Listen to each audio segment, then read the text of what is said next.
C'est un vrai sujet. Beaucoup de personnes disent vouloir s'organiser afin de ne pas être une charge pour leurs proches, mais au final, peu d'entre elles le font. Pour se préparer au mieux à la perte d'autonomie, puis à un éventuel état de dépendance lié au vieillissement, je conseille de suivre ces 3 étapes encadrées par la loi.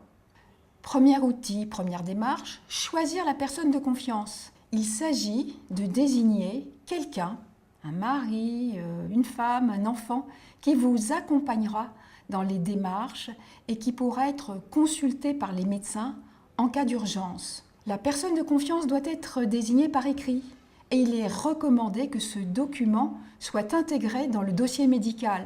Vous pouvez télécharger le formulaire sur le site www.service-public.fr. Deuxième outil, deuxième démarche, déclarer les directives anticipées. Ces dernières concernent les souhaits quant à la fin de la vie. Là aussi, il s'agit d'un document écrit qui aidera les médecins le moment venu à prendre leurs décisions sur les soins à donner si la personne ne peut pas exprimer ses volontés. Vous pouvez également télécharger le formulaire sur le site officiel de l'administration publique. Troisième outil, troisième démarche, rédiger un mandat de protection future. Cette procédure donne des prérogatives à une personne quand on n'est plus en état de pourvoir seul à ses intérêts. Le document est rédigé par un notaire ou bien constitué sous seing privé. Il prend pleinement effet après avoir été visé par le greffier du tribunal d'instance.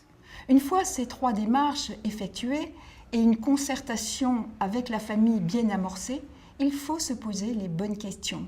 En cas de dépendance, je souhaite bénéficier d'une aide à domicile ou bien je préfère intégrer un établissement spécialisé. Pour connaître toutes les possibilités existantes, vous pouvez vous rapprocher des centres locaux d'information et de coordination.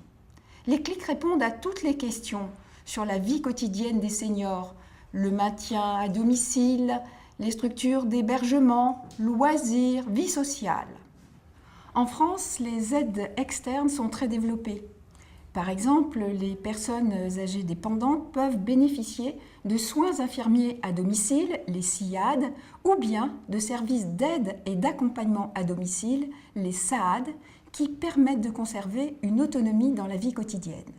Pour les personnes âgées dépendantes qui ne peuvent pas rester chez elles, il est possible d'intégrer un établissement d'hébergement pour personnes âgées dépendantes.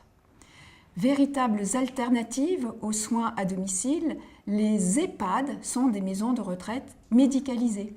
Maintenant, si le degré de dépendance est moindre et que l'on désire vivre en communauté, d'autres solutions existent.